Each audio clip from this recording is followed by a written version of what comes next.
Hello, lovely people. Welcome to Ari Talks About Music. I'm Ari, and today it is time for a review of this new Squid album, Cowards. Cowards is the third album by the British art punk band Squid, and going into 2025 is an album that was one of my most anticipated albums of this year. On this album, they really take an unexpected direction with how they evolve their sound, going through different genres, with them incorporating many elements of post-rock into their sound, as well as, of course, their classic art punk sound that they established early on in their career. The album opens with the song Crispy Skin, which has this really nice mysterious feel to it, as well as this absolutely thumping bass line throughout almost the entire track. The vocals also really good, and I think they really complement a lot of the electronic sounds that happen on this track too. The second track, Building 650, like the previous track, also has this really nice mysterious feel to it during the build-up in the first half of the song. However, by the time the second half of this song hits, I do find it to be a bit underwhelming, as if it's teasing something that just never really happens, with it building throughout the first half of the track, but just continuing the same thing throughout the second half as well, and not actually building up to a climax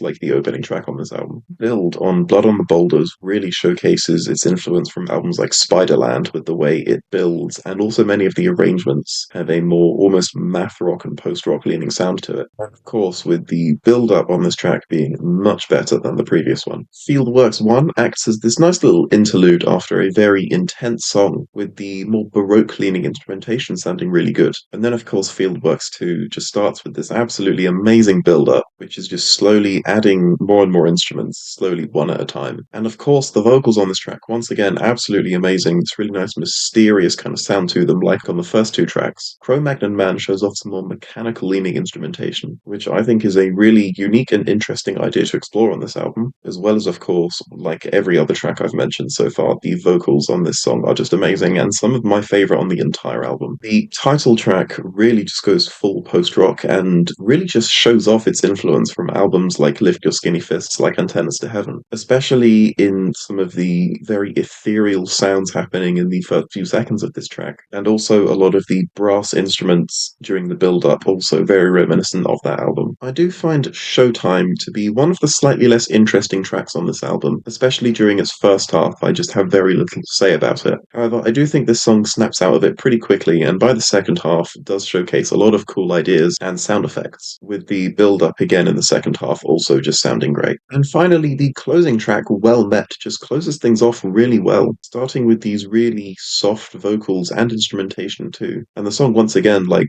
pretty much all the others we've seen, just slowly progresses with the vocals getting more and more passionate as the song goes, until the second half where the instruments just completely take over and just have this really, really nice outro that just sounds great on the back end of the album. I'm really glad to see Squid evolving their sound in such an amazing way, especially, of course, me as a big fan of post-rock. I'm very glad to see that's the direction they've chosen to take. And as much as I did enjoy their second album, Oh Monolith, I do find that it was quite a step down from their debut, Bright Green Field. But I think with this new album, Cowards, they really just have bested both of their first two, having taken lots of influence from, of course, Slint and Godspeed You Black Emperor, and even a bit of Talk Talk in there as well, which is really great to hear. And so I'm really glad to see that this album absolutely lives up to the expectations I had for it. And so I'm going to give this one an 8 out of 10. Thank you so much for watching this review. Please be sure to listen to this album yourself and share your thoughts below. Please leave a like if you liked the video, and please leave a dislike if you didn't like the video. And remember to stay hydrated.